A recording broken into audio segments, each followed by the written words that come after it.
much for your grace.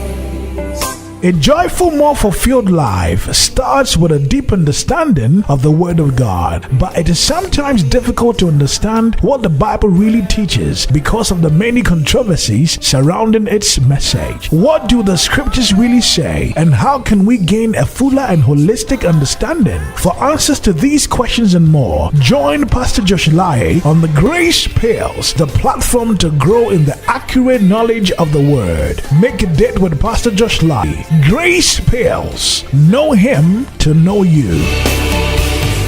Grace that releases me.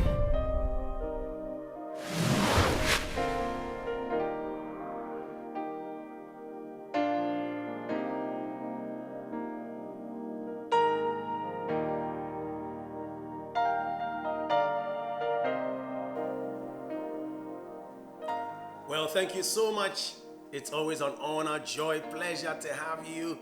This is the Portals of Divine Supply. My name is Pastor Josh Lai.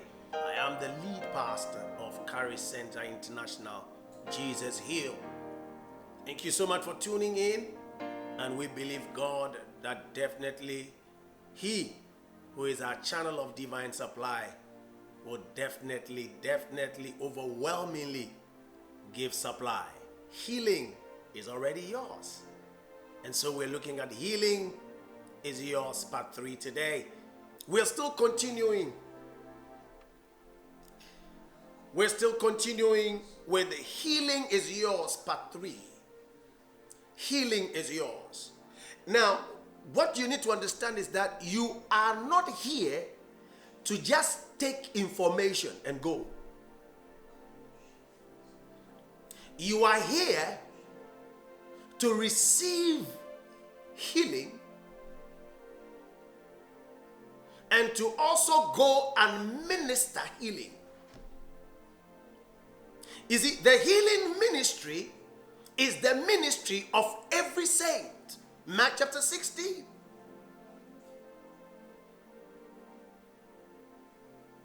Verse 15.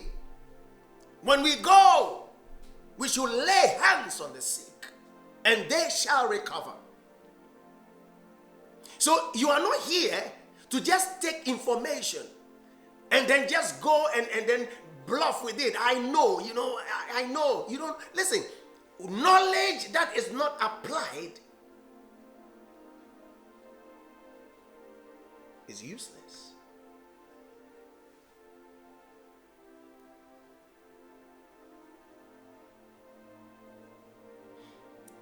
The four Gospels, all the four Gospels, gives us lots of narratives regarding the healing ministry of Jesus. And these narratives are not just for our information. No. These accounts are giving us so that we can receive and minister healing. They are meant for our examples. So we learn how to minister healing. We also learn how to receive healing from these accounts. So this is not the time to come and just take information to go and brag. No.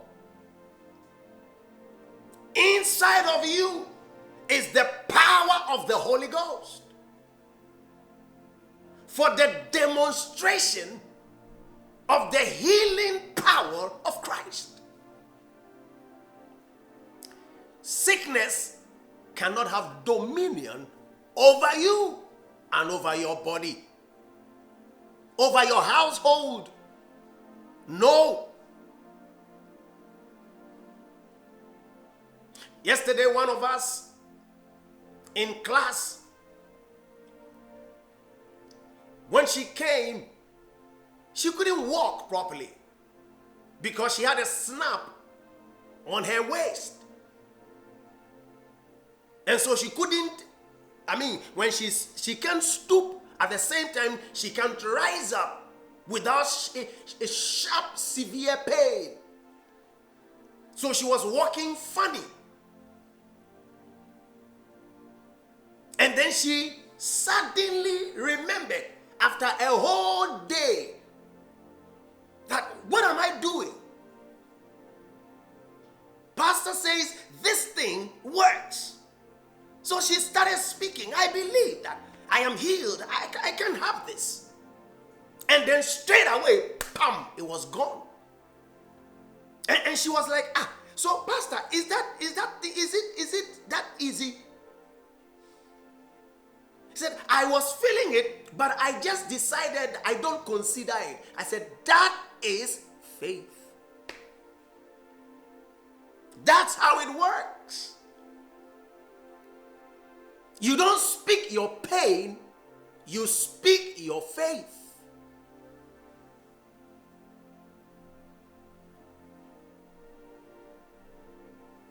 And she's free.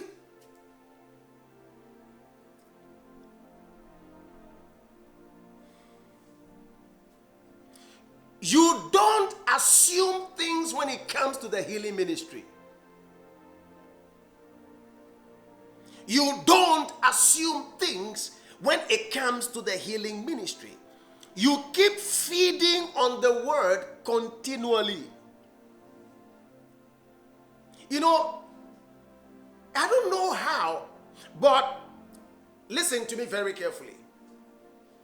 Until you are made to understand how the mind works, you will not be able to contain the things that God gives you.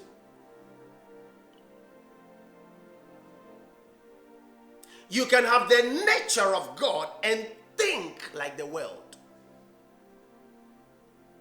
You can have the nature of God and think, listen very carefully, like the devil, depending on what you feed your mind with.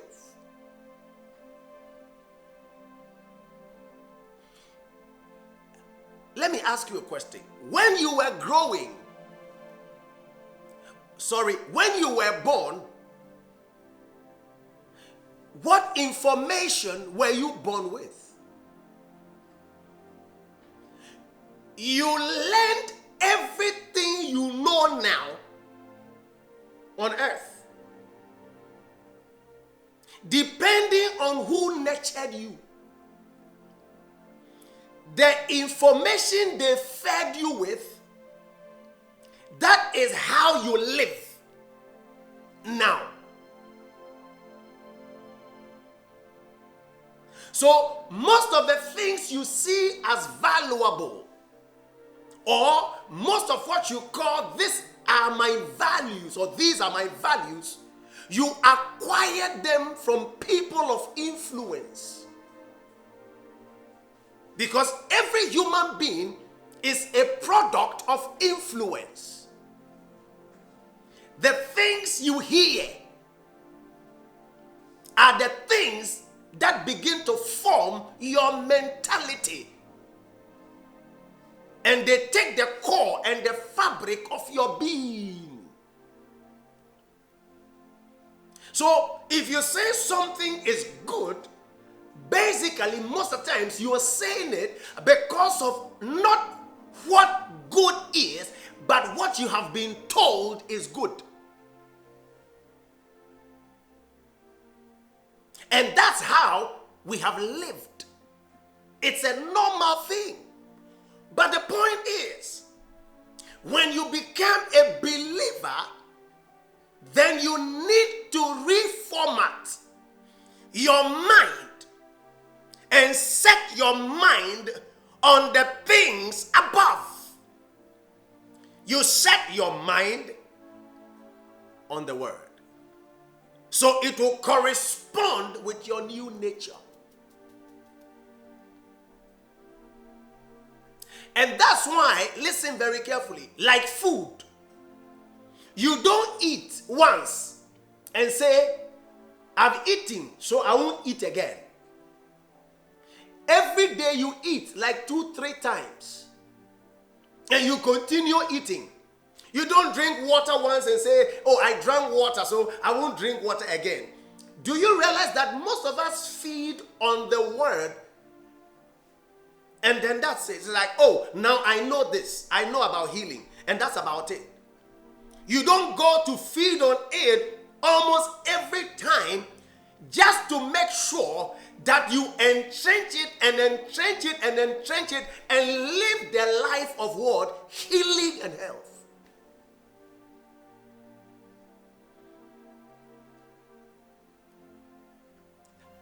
If you don't do that, listen very carefully. You'll be feeding your mind with something else.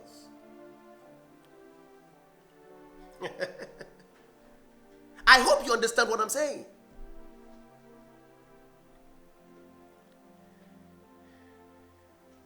Mark chapter 5 verse 25. Basically today I'm going to actually speak on how what we hear affects our healing. What we hear. Because your ear gate is one of the major things. And it definitely comes together with your eye gate. Because what you hear, you also perceive. With your senses, virtually it becomes your thought. It forms your thought, and then you begin to live it. Now, a certain woman had a flow of blood for 12 years and had suffered many things from many physicians. Watch this space. She had spent all that she had and was no better, but rather grew worse. 27. When she heard about Jesus, she came behind him in the crowd and touched his garment. For she said, if I only may touch his clothes, I shall be made well. Now, tell me how the action began. First, she heard. What did she hear about? She heard about the healing ministry of Jesus. How Jesus has been healing all kinds and all manner of sicknesses and diseases. She heard. So the woman gave her attention to the right thing. And what she heard, watch this. She also said, what she heard, she also said. What she heard, she also said. So what we hear is what we say.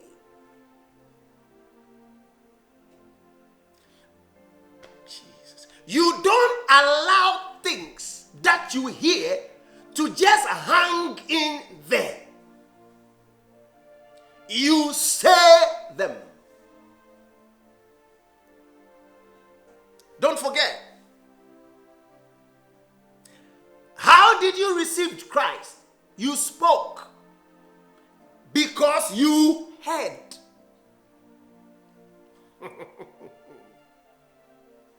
You heard the gospel and you spoke. So what you heard, you spoke, and now you are saved.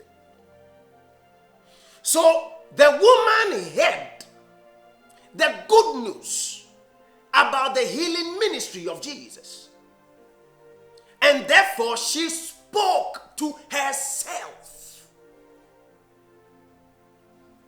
She did not speak her pain.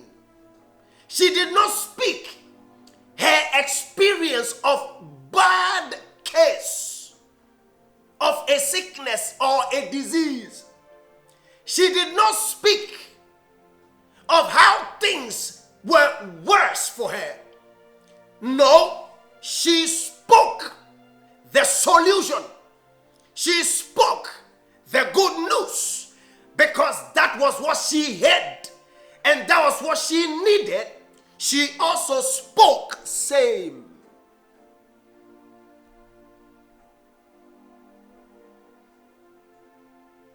So, if you are a believer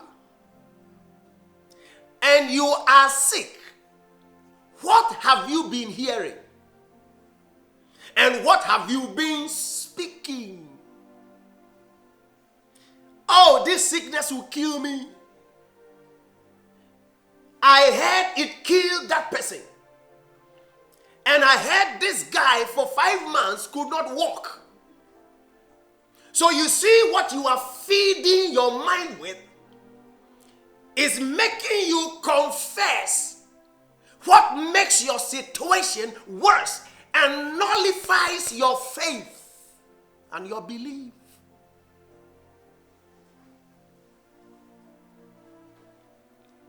Listen, you not being healed has nothing to do with the faith that you have already received. You are the one nullifying it with your own ear and mouth.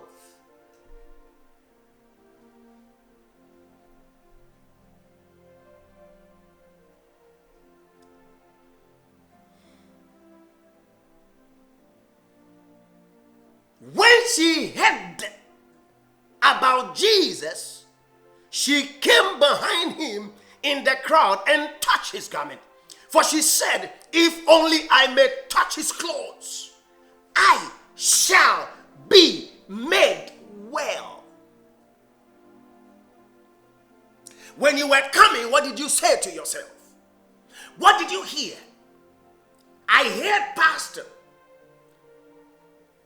share testimonies about people that were healed. I know I'm receiving my healing. I heard it. I believe it. And therefore I speak it. That is your faith at work.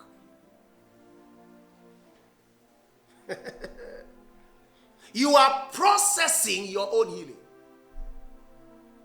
by your faith in the finished work of Christ that also gave you your healing.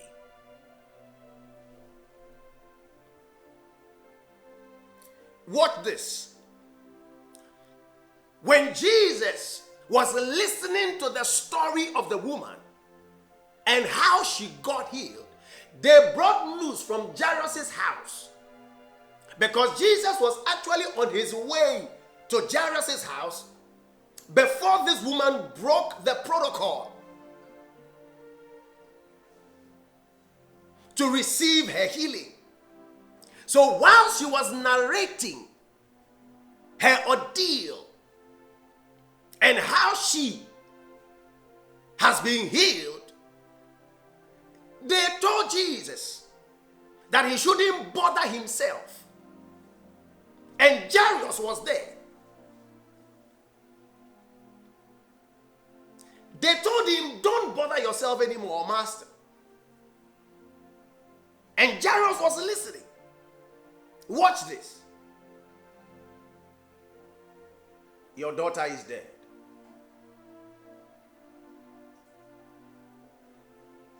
Jesus heard it. Jairus heard it. What they heard was contrary to what they needed and to what Jesus will do. So look at what happened, verse 36. As soon as Jesus heard the word that was spoken, he said to the ruler of the synagogue, "Do not be afraid, only believe." Because Jesus knows how what you hear affects your faith. So Jesus did not wait. The moment they spoke and he heard it, he also spoke. Listen, anytime the enemy speaks and you hear, you've got to speak back. Anytime they magnify the problem, you also got to speak. Because if you leave it at that, it will have influence over you.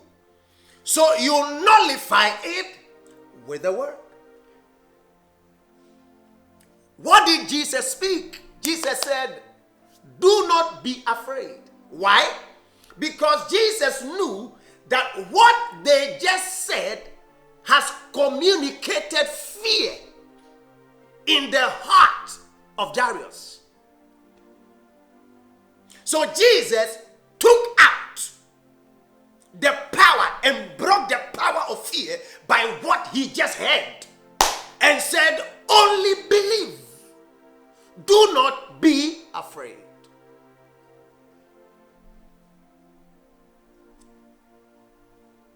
So don't leave negative reports hanging.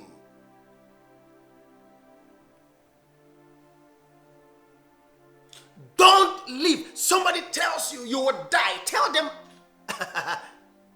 "I can't and I shall not. I shall not die."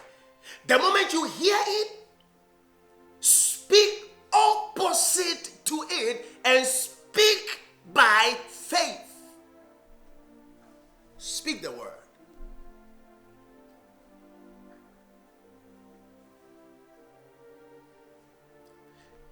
Give your ear to the right things. Now, you are praying for your healing. And look at the kinds of movies you are watching.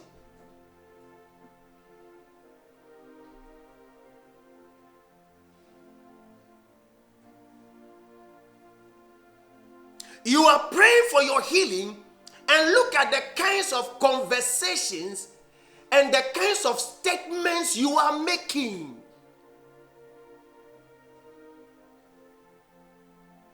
How?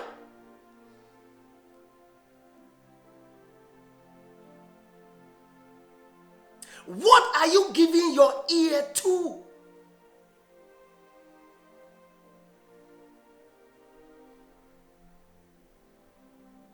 Fear comes to us by what we hear.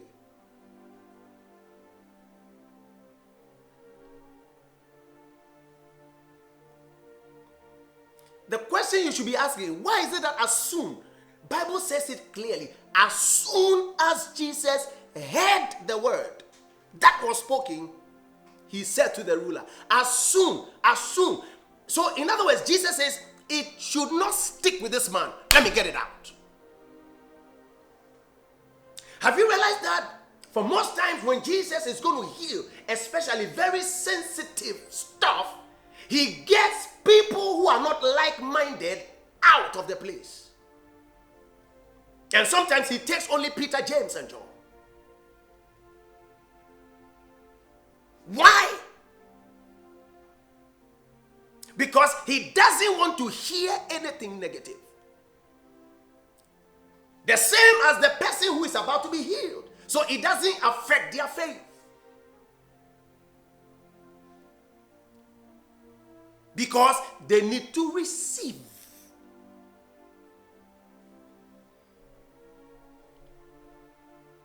Doubt, fear, and anxiety are communicated to your spirit by what you hear.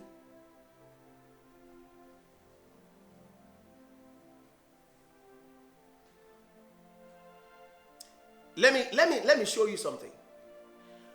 Have you realized that most people who have certain diseases and never knew they had it were living with those same sicknesses until they had it?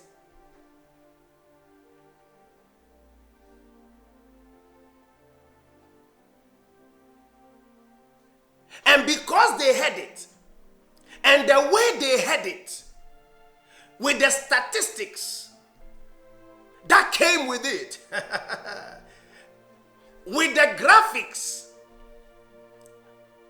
of the kinds of people that are dying, who may be richer than them and could afford certain medications that they cannot afford, and all of those things that come with it,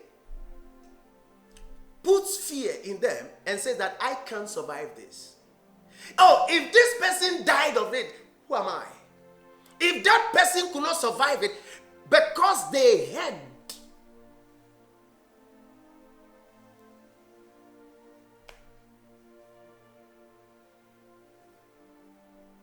As a matter of fact, there's this grave mistake that most Christians make.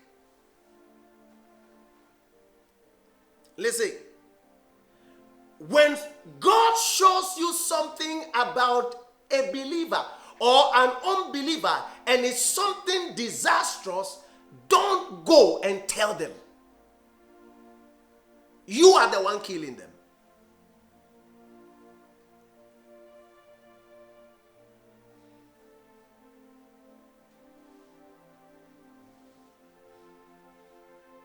If you are a doctor and you are telling a patient about their disease, don't tell them to scare them. Tell them and give them a positive hope that no matter what it is, they will survive it to share a testimony. By that, you countered every fear that the sickness or the disease brings. And you brought back hope alive.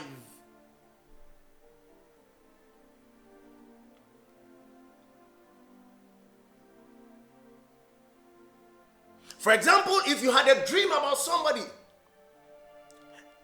and they were going somewhere and they had already told you something that maybe they'll be traveling to this place and you saw that they had an accident or something happened. What you need to do is to find the best way possible to stop them. Did you hear that?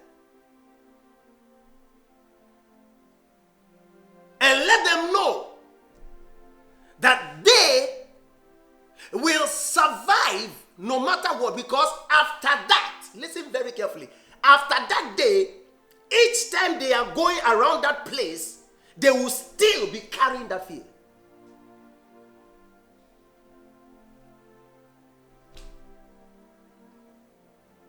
You see, so what we say to people, Bible said it.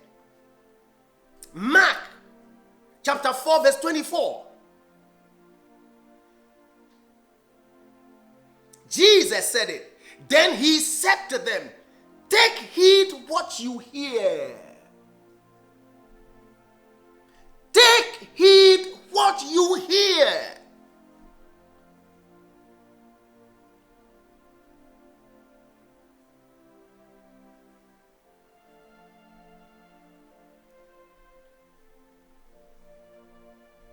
What did the doctor tell you?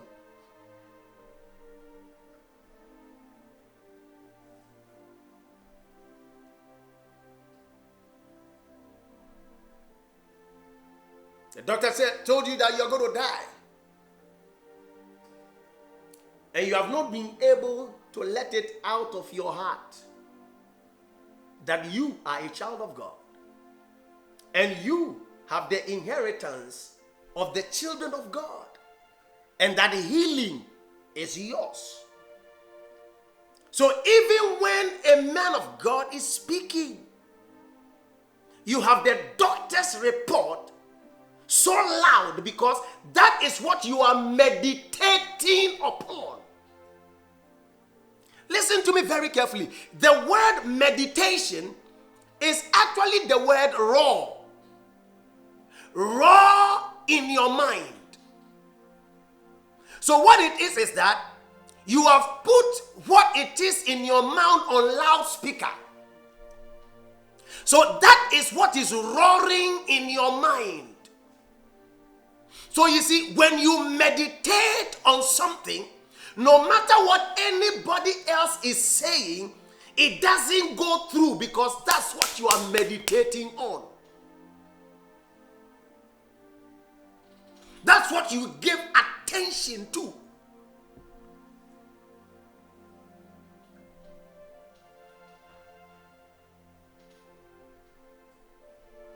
So you either amplify God's voice in your mind or you amplify the voice of the devil.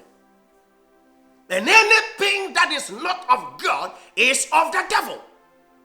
There is no middle ground.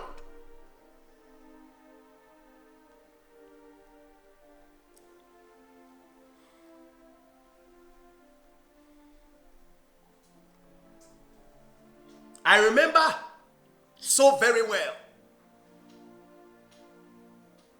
One of my daughters, Selassie, she's a nurse, psychiatric nurse. And she miscarried. And so she came to me and I heard she's been weeping and weeping. So I called her to come. I think it was after church. Listen to me very carefully. How these things work. So when she came, I started talking and said, why are you crying? Why are you wasting your time crying? And then she looked at me and I said, I mean what I'm saying. Why are you wasting your time crying? You don't know who you are? You don't know that God is bringing you the best? Stop crying. I know God will give you twins. And I just said it. I didn't say it because I've seen anything. I didn't say it because, but the point is that she heard what I said. And the moment I said that, she said, Pastor, I believe it. That was it. As I'm speaking to you, she has twins.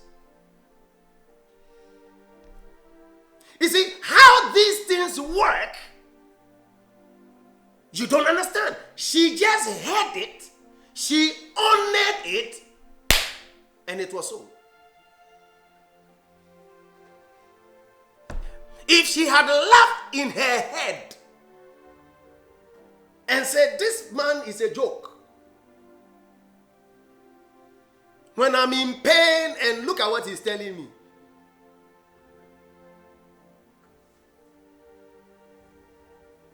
She would have miscarried her blessing. That's the problem with us. So most of you, sometimes when the man of God speaks, you dishonor him in your heart. Instead of drawing by faith what they are saying and believing what you hear or what you heard, you rather make mockery of him in your spirit. You just miscarried your blessing rather.